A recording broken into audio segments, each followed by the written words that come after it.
welcome to another episode of Light of the World podcast. I'm Andre Slivin. I'm John Keller.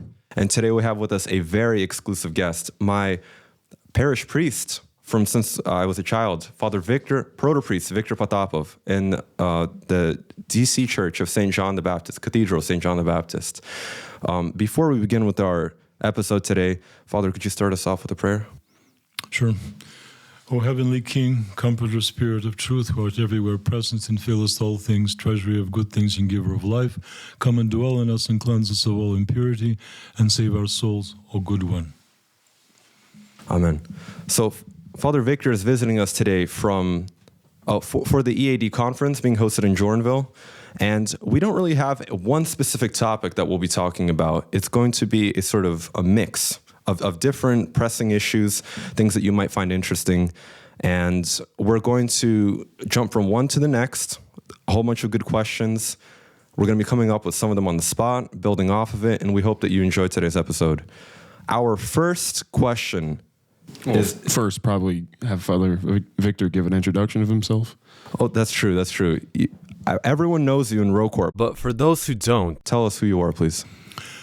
Well, I'm a Russian American. I was born in Germany after the war in a displaced persons camp. I was brought to America when I was 2 years old. My family is, my mother's side is Ukrainian. My father's side is Russian. And my father was a Red Army soldier. He was taken prisoner by the Germans. Sent to a concentration camp in Germany. After the war, he was to be repatriated back to the Soviet Union. But of course, Stalin, who was the ruler of the Soviet Union at that time, considered all Red Army soldiers who were captured by the Germans to be traitors. They didn't fight well enough and they were captured. Right. So my father's fate was sealed if he had been sent back to the Soviet Union, either shot or spent 25 years in a concentration camp. He was able to run away, escape with his friend. They ran to a displaced persons camp where my mother's family lived. Now, they were brought by the Germans from Ukraine to work as forced laborers in their factories. So they met my father, they hid him, and when the danger passed, they were able to open up and get married. They were married in the church, and all DP camps had churches because people were very under the stress of the war. People turned to God in droves because, you know, when your life is in danger, when your country's being invaded and all this bloodshed around you, of course, people start thinking about their spiritual life more. So every camp, there was a church. And so they were married in the church, and I was born in 1948. And in 1950, we came to the States, moved to Cleveland, Ohio, where we lived our American dream. My father was very industrious. He learned to be a bricklayer. He started his own business. He started building houses, like 2 houses a year.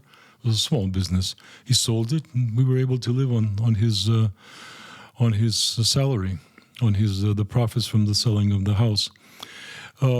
My family were believers. They were Orthodox Christians, obviously. They weren't, I would call them, they weren't really avid churchgoers. My grandmother was.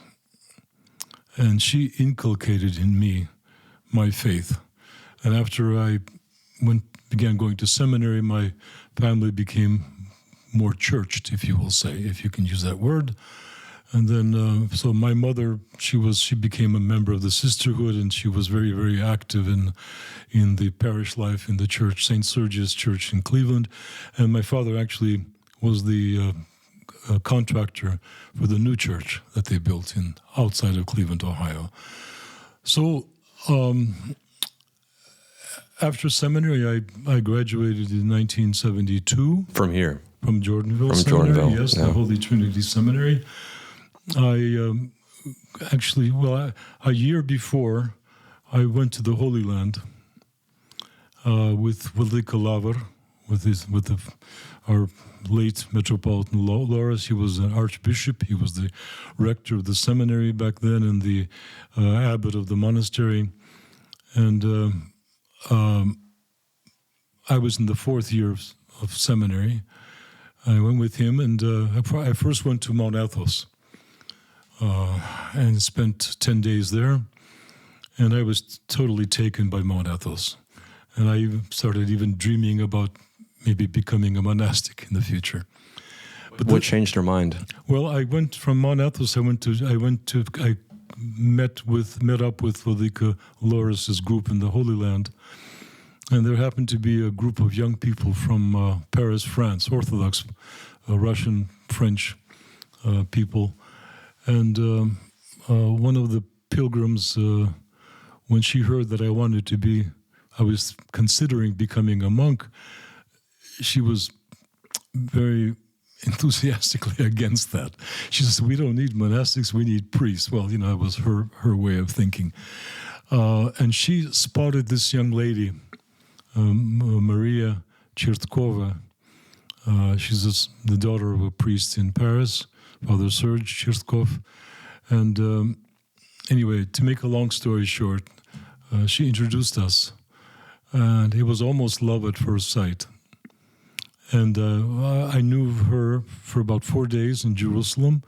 And then she had to go back to Switzerland, where she was studying law in Lausanne University. And I came back to the seminary.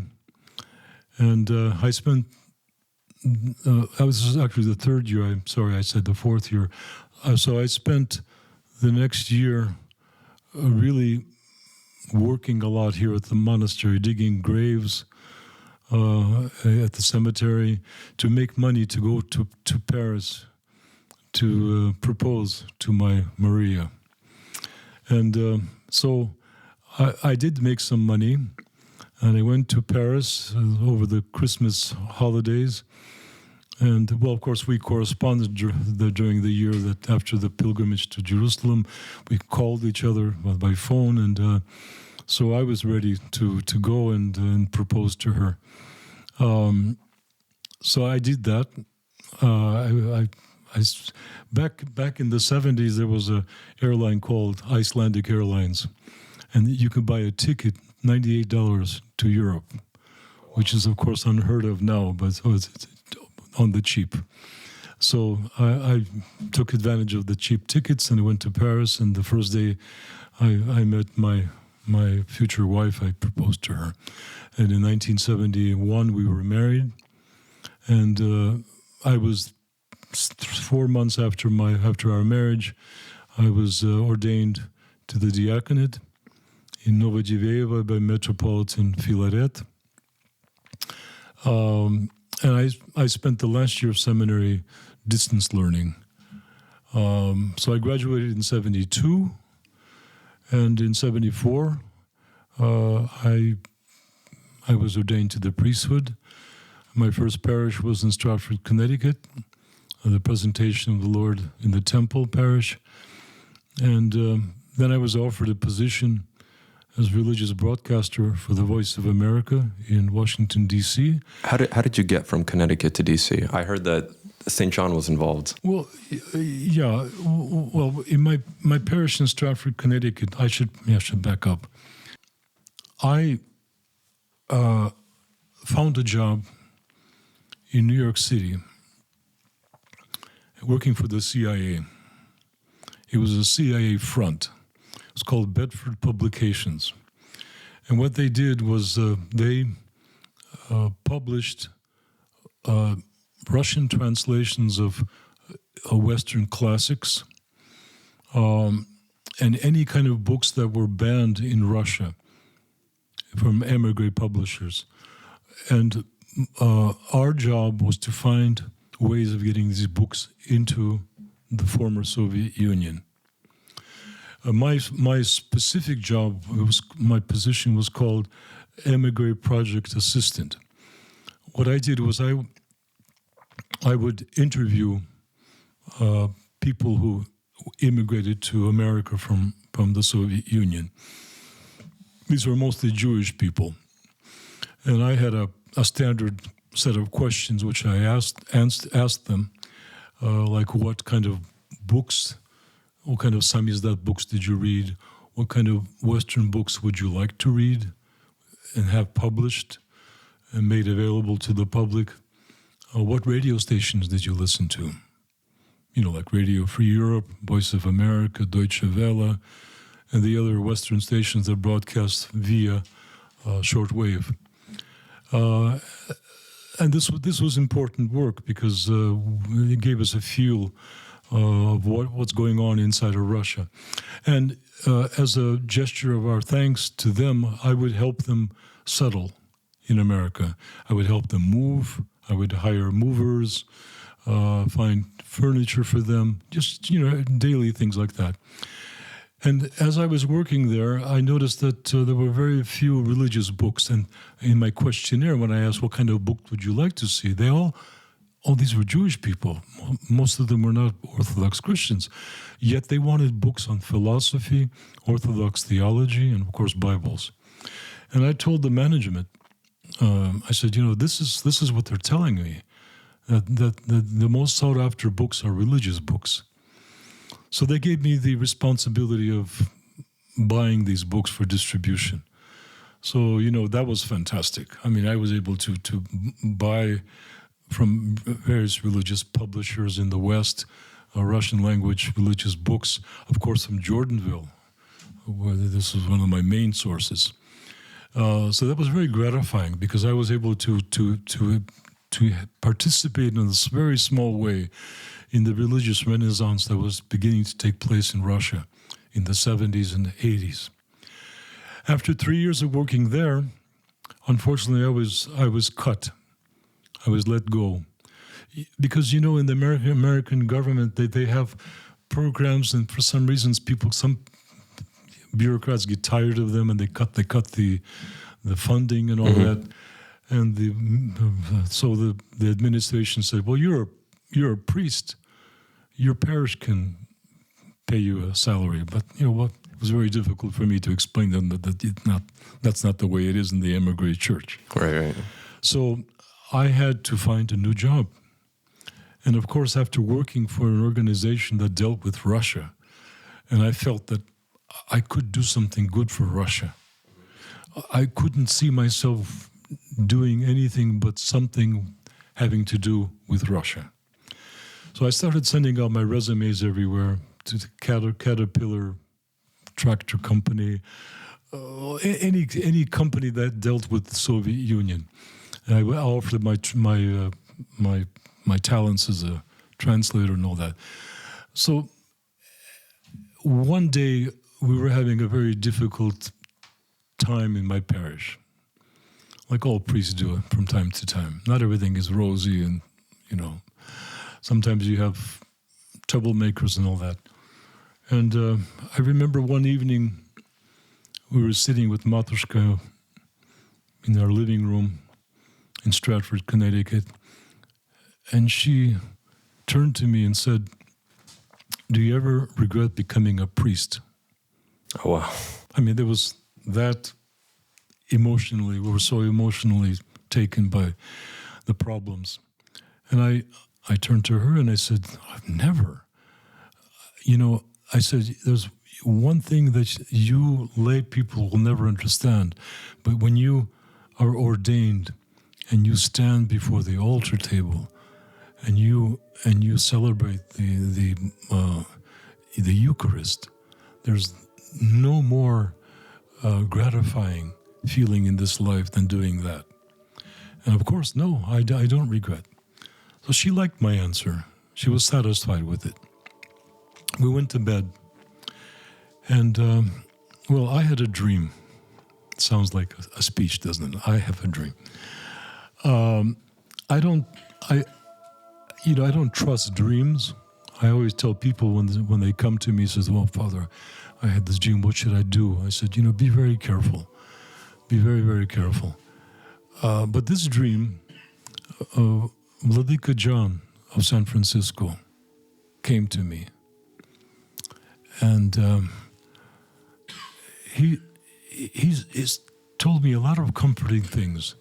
And for the life of me, I can't remember what he said. But I just woke up refreshed, and I was very optimistic about the future after waking up and after seeing Ludwika. Only thing I remember is Ludwika said something to the effect that soon you will be assigned to a very important position.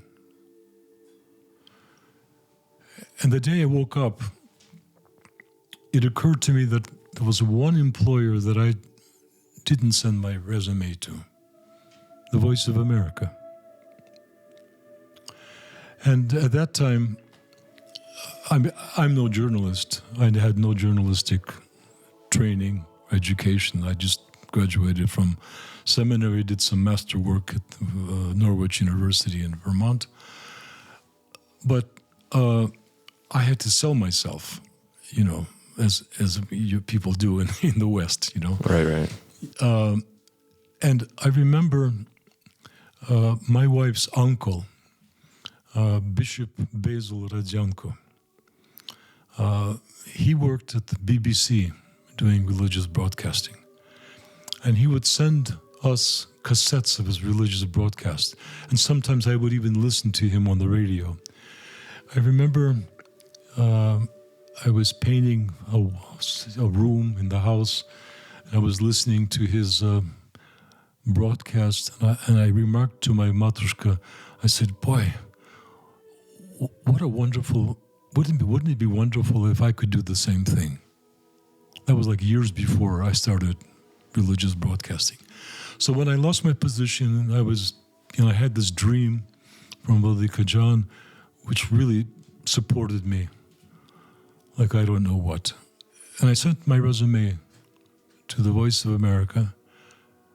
Several days later, I get a telephone call from one of the managers of the Russian service, and it says, "Well, you have you say in your resume this, and this, but can you read Russian?" I said, "Of course I can." So they scheduled a exam, because you have to pass an exam, in New York City. So I traveled from Stratford, Connecticut to New York.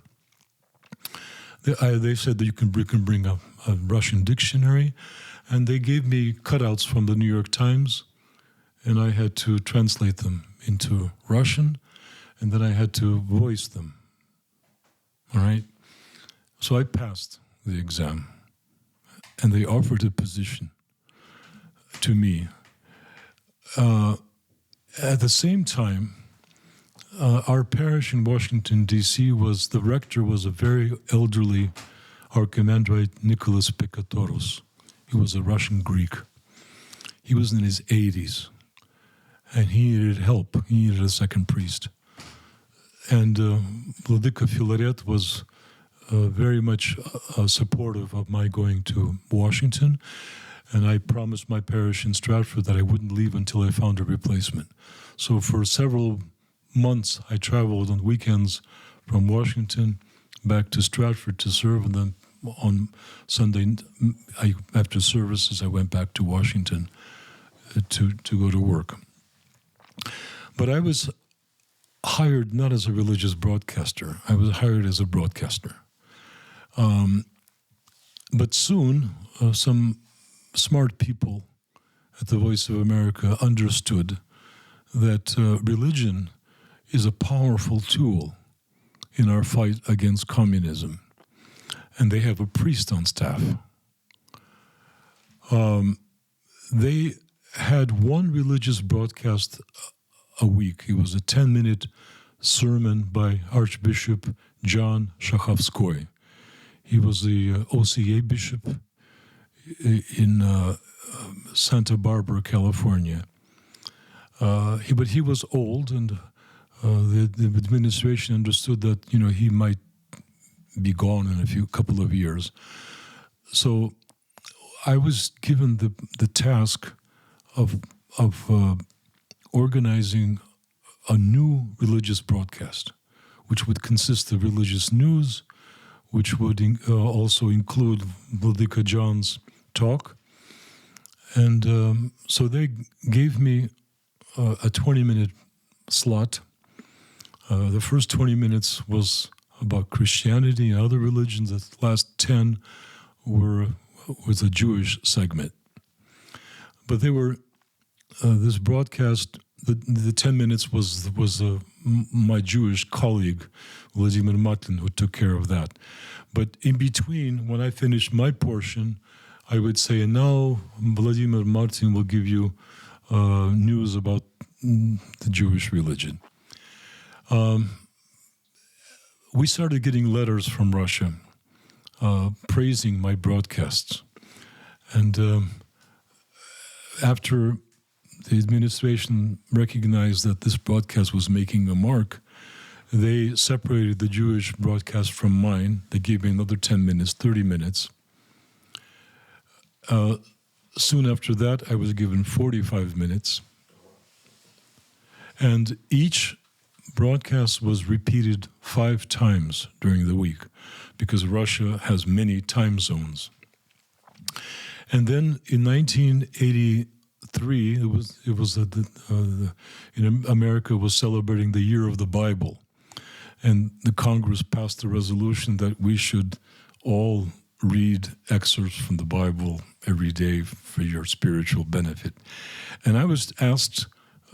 Actually, I proposed to the management. I said, why don't we, well, you see the resolution from Congress, why don't we have a small segment at the end of our political program, readings from the Bible. So that was given to me. I had 5 minutes at the end of each political program, which I recorded ahead of time. And of course, I followed the Orthodox calendar. So each day I did a little gospel reading also. That lasted for a couple of years. So my religious broadcast, I did that for 30 years. When Gorbachev declared Glasnost and Perestroika in 1985, we started getting hundreds of letters from our listeners. Hundreds. And because I was getting the most letters, the management asked me to go to the post office to pick up the mail every week. And it was really very satisfying to read these letters because people from all over the country, they would ask questions about spiritual life and all that. And we had a broadcast called Speak to America Directly. And I was given the opportunity once a week. It was an hour-long broadcast where I would just go into the studio. It was a live broadcast, and people would call in at our expense, collect, and ask questions about religious life in America, about spiritual life, and I would for a whole hour just answer these questions. Or sometimes I would invite theologians or other priests to help me, answer these questions. So now, after I retired in 2006, I was retired because the Synod of Bishops wanted me to build up the fund for assistance to the Russian Orthodox Church outside of Russia. And we were successful in doing that. I collected a good group of people.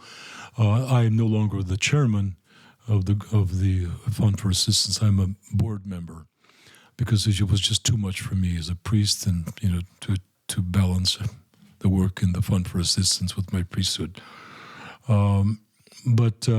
So I retired from the Voice of America to deal with that, and now I have a large archive of recordings, and every Wednesday we put up a broadcast on our church website, our parish website, so people can understand what I did for 30 years.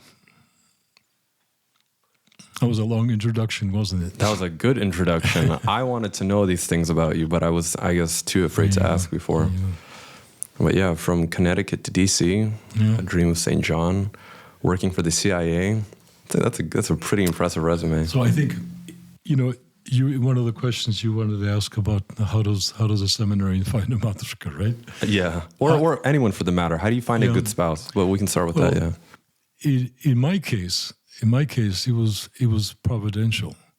I mean, we literally met at the Lord's tomb. Literally at a liturgy, we both received Holy Communion that evening. And so it was no effort on my part. I mean, really, it was God's blessing, really. And of course, that happened 52 years ago now. So we have three wonderful children and 8 grandchildren. And I'm telling you, the Orthodox Church practice of married priests is so important. Because a good matrushka, I don't know how to even put this. A good matrushka can make or break you, basically. If she's on board, if she shares your values, and she shares your desire to serve the church, you'll be in good hands. If she's the kind of a person that can listen to your problems and help you resolve them, you're in good hands. And this is what I have, and I have a treasure, really. I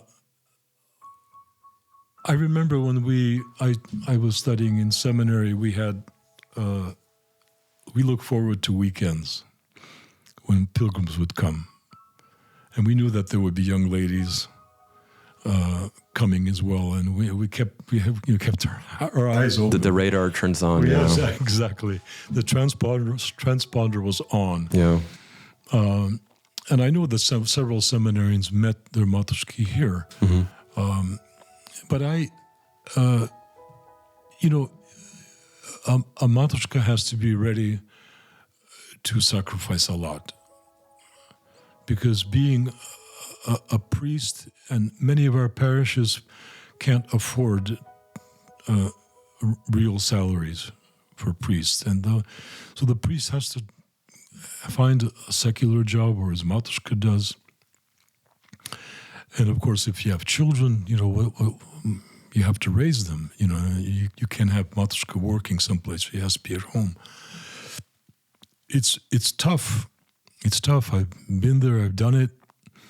Now I'm in a big parish for the past 47 years, but my work there at the Voice of America was basically missionary work, and I had the blessing of being able to do that and have a good salary, so I was not a burden on the parish. And at that time, we were building a new church, and then after building it, we had to mural all the walls. So the parish lucked out in the sense that I was able to support myself. But after I retired, now the parish is paying me a decent salary at least. But a matrushka has to share your values. You should not, a seminarian should not just look at what matrushka looks like. You have to look inside and make sure that she's on the same wavelength as you are, that she has a strong faith. Because again, she can make or break you. Be very, very careful. Unfortunately, I can't give you any practical suggestions. Any red flags to look out for? Phrases that sort of set off a ping on the radar that this isn't going well? Well, I'm sure that any matrushka interested in a seminarian is not interested in being rich. That's for sure. But I mean, get to know people, get to know ladies who come and talk to them and see what they're all about, what they're made of, their background, they have a strong family life, are their parents pious and all that, and of course prayer is important, because if you sincerely want to serve the church, God will help you find a matrushka, as He helped me find a matrushka. I have a question on in kind of a wider spectrum of things. Someone looking for a spouse. I've seen this actually happen before quite often. I've been guilty of this myself, where sometimes you're attracted to someone that you know very well isn't good for you, that they're not going to help you attain the kingdom of heaven. But you start thinking to yourself, well, I can save him, or I can save her, or we can work it out somehow, or it's going to get resolved. My parents personally were in a marriage like that, where my mom was just coming to the faith, and my father, he unfortunately wasn't there, and she was under the hopes that she could convert him somehow. And I've seen this happen many, many, many, many times. What advice would you give to especially young people who maybe have an affection for someone who they know right now is not in a good spiritual state, but who they think that they can? Is it just pride, thinking that you can rescue someone, or is it some kind of delusion? No, have you seen it happen? I think if you care for a person, if you care for a person and you feel there's an affinity, don't jump into a relationship. What am I saying? Don't finalize a relationship until you really get to know that person. You have to pray on it. You have to make sure, because, marriage is not a jacket you put on and take off. Unfortunately, in America, that is the case. People go through, married 3-4 years and divorce. It's always a tragedy. It's a tragedy for the children. It's a tragedy for people. So you have to really understand: can I spend the rest of my life with this person? That's a very serious question to ask, and you have to really be honest with yourself.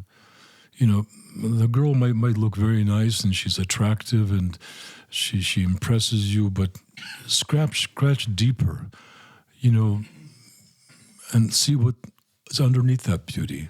If there's substance, if there's a potential for a strong spiritual life together. And there are people, good ladies who want to serve the church just as much as we do. So God help the seminarians, because it's important to start, especially if you're in 3rd or 4th year of seminary, start thinking about that diligently. Yeah, we've already earned quite a reputation over the past few, I don't want to say years, maybe even decades, of being like desperate wife hunters. Come to Washington. We have a lot of young ladies there. Actually, I went there, and there weren't. I'm sorry, Father. I looked around, and you grew up there. So I grew up there. I would have known, and they kind of vanished like butterflies. If the seminary choir comes, I'm sure they'll come out of the woodwork. Oh yeah, well, yes. Speaking of vanishing youth, Father Victor, in your experience as a priest, what do you have to say to the youth or young adults that are starting to actually take their first steps as independent individuals, and they kind of say, do I need to go to church? Is church important? Especially as they go into college or universities. Why is the faith important? Why should they maintain an active church life? And if they do fall away, what kind of drags them away from the church? That's a loaded question. I'm sorry. A lot of questions in one. Andre's been talking the entire time, so I decided to give him a break. I've been blabbering, so it's good that John took over. We live in a spiritual desert in this country. It's so much depends on the family. If a family has strong faith, they're able to pass that on to their children, then we have something to work with. We live in a world that the secular pull is so strong, and of course what the church offers is that we have to deny ourselves to bear our cross. The church offers long services, has a very detailed creed. And sometimes this could be very intimidating to kids, because we live in a culture where people are always seeking seeking instant gratitude, instant gratification. And we're losing a lot of young people, unfortunately. And I'm even in, for example, we have a scout troop in Washington. We have a dance group that's also connected to the church in the sense of the cultural activities. And unfortunately, a lot of the scouts are not regular churchgoers, and neither are the dance group. I mean, the whole idea was to have them gather in the church hall so that they're always next to the church, so that they can at least come in and cross themselves, put up a candle, and maybe somehow miraculously be converted to a real faith. It's really, really tough. It's hard to get through some of the young people and to have them understand why faith is so important. Because they're young. They have their whole life ahead of them. Few people think about the fact that death is inevitable. It's something that's guaranteed to everybody. And that this life is given to us, well, to enjoy, in the sense that this is a creation of God, where we're all created in the image and likeness of God. The Lord said that use everything you have around you. But there's going to come the day when we're going to leave this world, and we have to prepare for it. And that's a very difficult concept to explain to young people sometimes, because they're full of life, full of energy. They don't want to think about death. So if you approach them with that, then they're going to say, well, this guy's so morbid. I don't want to hear about, But there has to be a way we can reach people, young people, and explain to them that, we have not only a body, but we have a soul that we need to take care of. And then the church provides a toolbox with instruments that we can use for our salvation. All the sacraments, all the services can teach us so much. And of course, in many of our Russian parishes,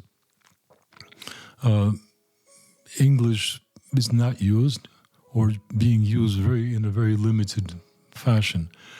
When I came to D.C. and became the rector in 1980, I recognized I had a bunch of converts in the parish who came to the parish where there was no right English. So I recognized the need for English, and we started introducing English language into our services. And now we serve an English liturgy every Sunday before the Slavonic, and our vigil service is always bilingual.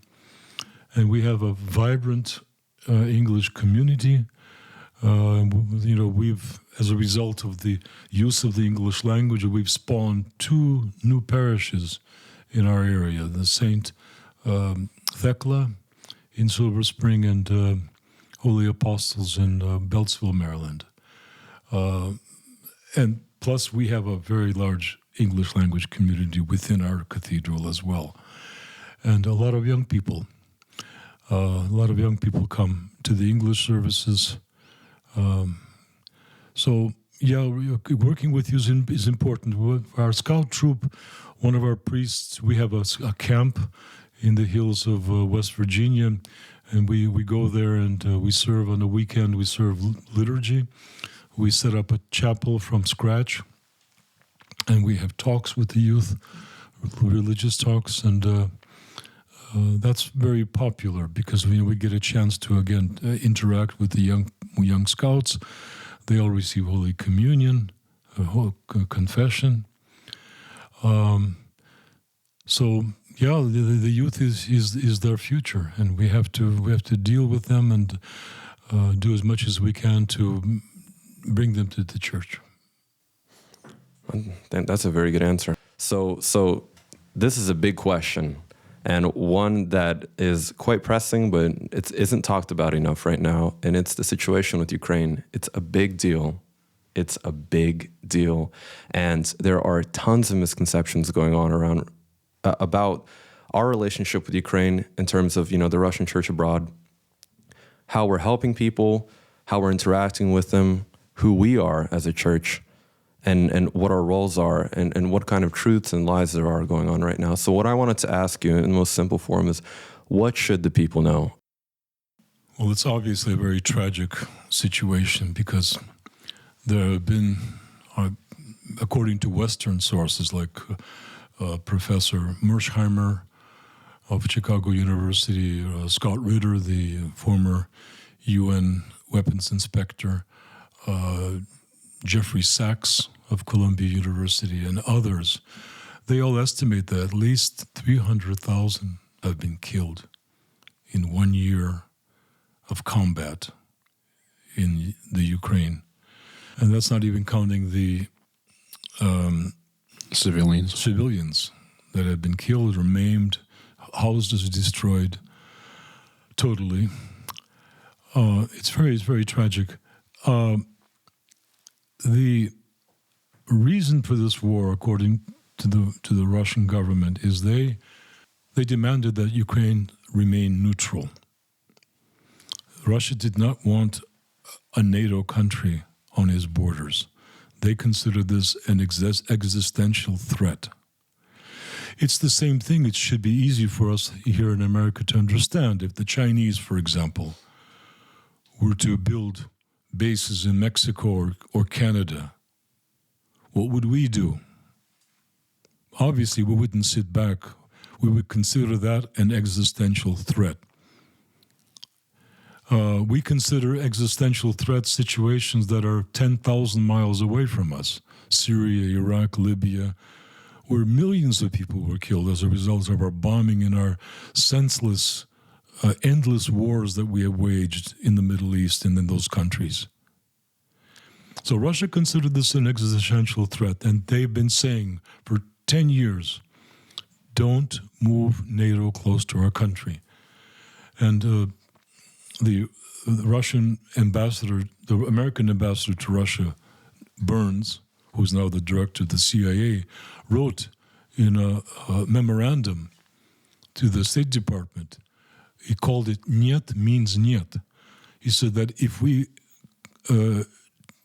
invite Ukraine into NATO and Georgia, this will be the brightest of all red lines for the Russians. This was said in 2008. Since 2014, when America organized the coup d'etat in Kiev, the Maidan, and that's a fact. I'm not making this up. This was organized by Washington. They spent $5 billion on this, okay? And we have an intercepted conversation with Victoria Nuland and the American ambassador to Ukraine, I forget his name, where they were discussing who they want appointed different positions in the government. And Nuland said, Yats is our guy. Yats is Yatsenuk. He became the prime minister of Ukraine. He was very Russophobic. What do you think? I think we're in play. Good. So I don't think cleats should go into the government. I don't think it's necessary. I don't think it's a good idea. Yeah, I mean, I guess I think Yats is the guy. So our hands were all over this thing. And in 2014, when the Maidan happened, the majority Russian East saw what was going on, saw the slaughter of people, and what happened in Odessa in May of 2014. Was it 2014 or 15? I don't remember.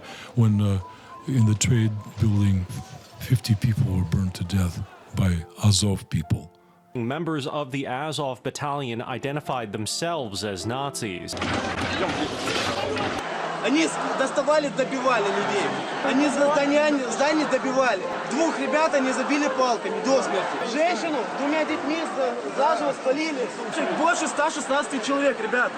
Женщины погибали, старики погибали. Извините, они несчастных добивали. В голову бивали, добивали, прыгали. You know, they saw all of this happening. And they said, we don't want to have anything to do with this. They rose up against Kiev. And Kiev started bombing the Lugansk and Donetsk for almost 9 years. They haven't stopped. Russia was observing all of this, and they didn't do anything except support the rebels, the separatists, who were basically Russians. And then, you know, this was going on. 14,000 people were killed, and these are people who were considered by Kiev to be Ukrainian citizens. So that means they were killing their own people for 9 years. So Russia said enough is enough. They proposed to the West back in December 2021 a security arrangement for Europe and Ukrainian Russia, which was ignored by the West. And then at the beginning of February 22, Russia decided to recognize Lugansk and Donetsk as republics. And I have to say that all Donetsk and Lugansk wanted, they didn't want to leave Ukraine. They didn't want to separate. They wanted to become autonomous zones within Ukraine. But then at the beginning of February 2022, Russia recognized them as republics. And that's when the Russians came in to protect the Russian-speaking population of the eastern Ukraine. And now this thing has been going on for a whole year. And of course, this is a proxy war. This is not so much, we've heard Western leaders say that, this just should go on until the last Ukrainian. We're going to support you. And they have supported over $100 billion. And they've been training soldiers for the building up the Ukrainian army for 8 years. So they were a de facto NATO country. So Russia couldn't have this. Of course, the war is always terrible. People die, and nobody could be happy about that. Absolutely. And of course, we are really supportive of our brothers and sisters of the canonical Ukrainian Orthodox Church, which is being persecuted as we speak. They've been denied the Kiev Caves monastery, Lavra, which is probably the most important monastery in all of Rus. This is where we were spiritually born, in the Dnieper River, and on the banks of the Dnieper River is the first monastery. You're personally friends with Metropolitan Onufry, right? Yeah, well, yes. I mean, I met him. He served in my church, and I've been there. And he's a saintly man. He's a true example, sort of like in the Troparium to Saint Nicholas. He's a true pastor, and God grant him the strength to deal with all the myriad of problems he's facing. It's hard to imagine. And the monks are being kicked out of the Kiev Caves Monastery. As we speak. And as we speak, and I heard that they were refusing to leave. I haven't heard the latest, unfortunately. But I know Metropolitan Paul, he's the abbot of the Kiev Caves Monastery as well, also a very spiritual person. І скажу вам ще одне. Бажаю пострадати за Христа. Дуже прошу вас, браті і сестри, мене ждуть Служби безпеки, у мене є 2 ангели, спасі Господь цим хлопчикам, що вони, дай Бог їм всього самого найкращого, і в них буде. А ви розступіться, а вам благословення подасть блаженніші. Через те ви мене не задержуйте, відпустіть з миром, щоб їх не наказували. Я заради них, я не боюся за себе. Через те благословення вам дасть блаженніший, і хай хранить вас. Ми з вами,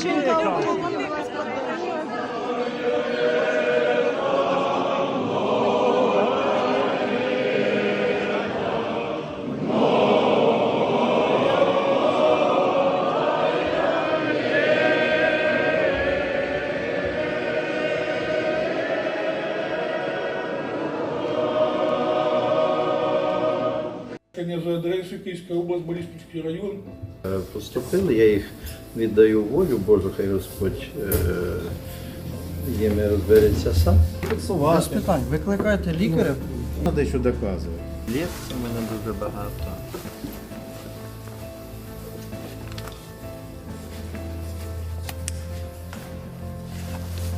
Вот так поступают в нашей стране с неугодными людьми.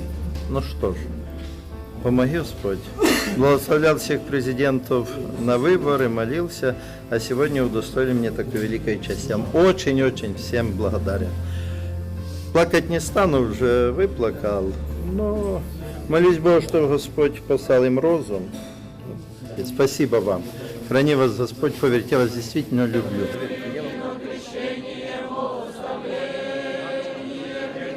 So, we're praying for Ukraine because this is a civil war.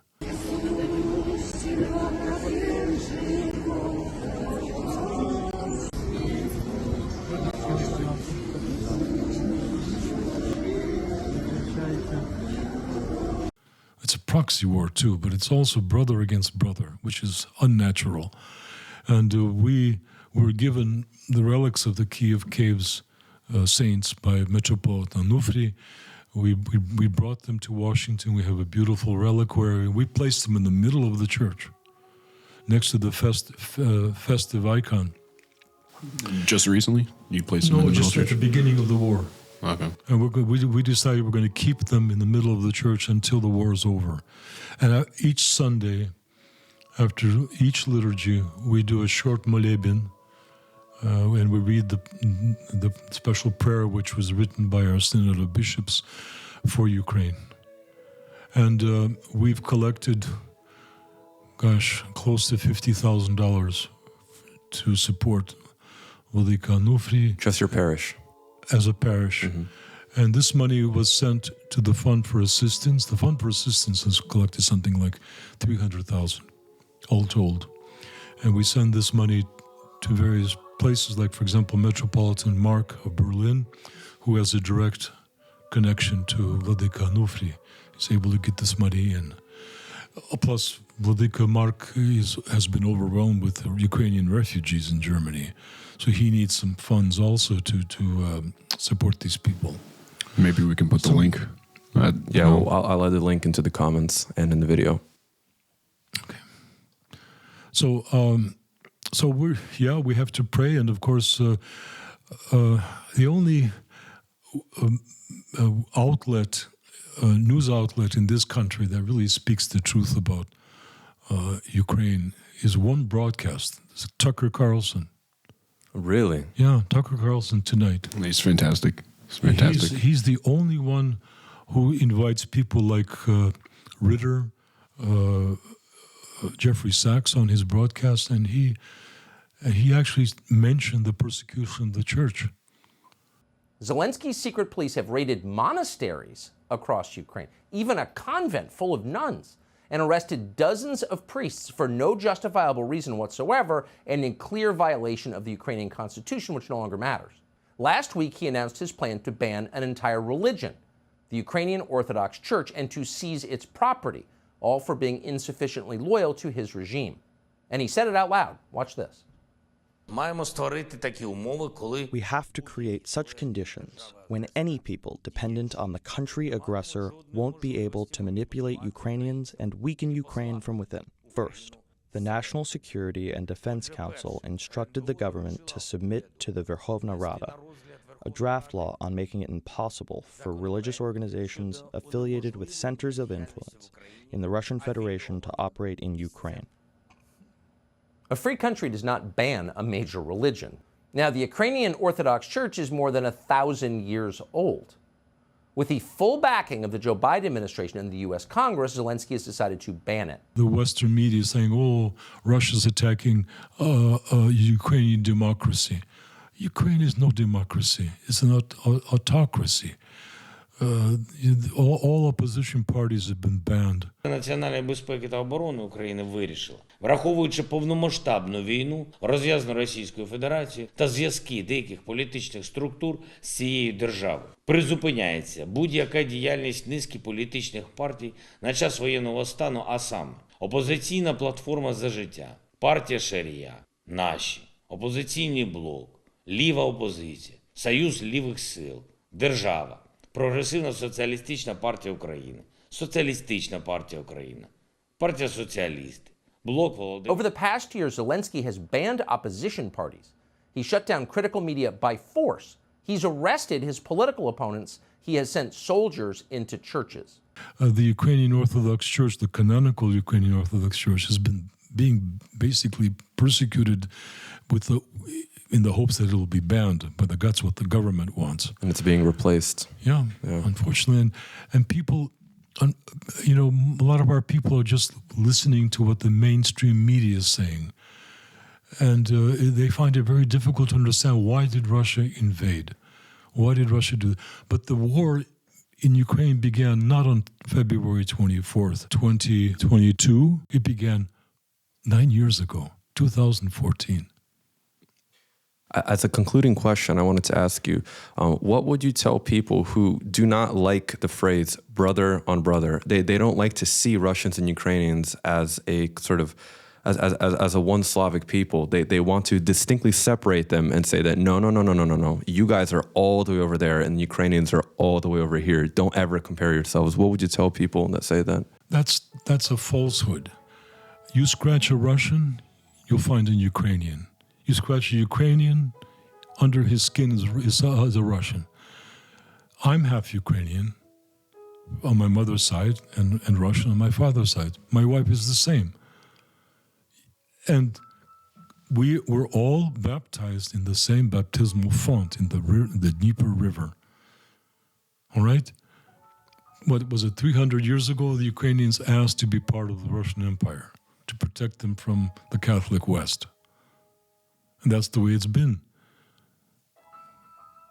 I mean, what more can you say? I mean, the history is, who said a history is a very stubborn thing?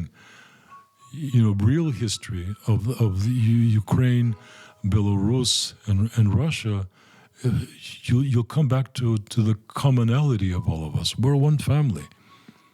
We have one mother, one father.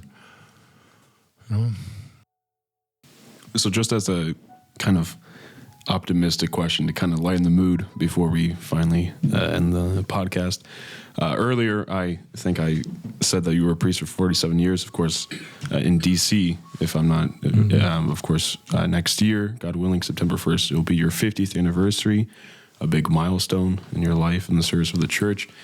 Do you have... Gifts are welcome. We'll maybe add that link too. Put a PayPal link in the comments. But what's your favorite memory in those 50 years as a priest? It's probably not easy off the top of your head, but something that sticks out to you that is your favorite memory. Gosh, there were so many favorite memories. Maybe something from recent times. The day you met me. I'm kidding. No, that was his worst day of his life, probably. My favorite thing is serving divine liturgy.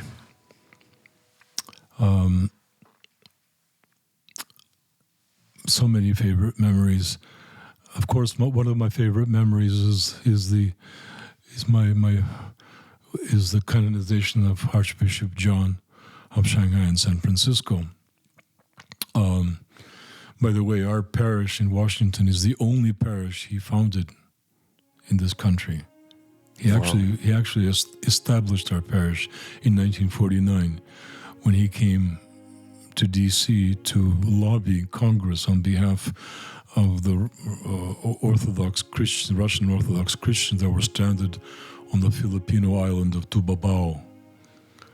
And he spent about 4 months in Washington, and he gathered a group of people, Russians, and they established the church. And his first liturgy he served was in the crypt of the National Cathedral, the Episcopalian National Cathedral. They gave us a little chapel, the Resurrection Chapel.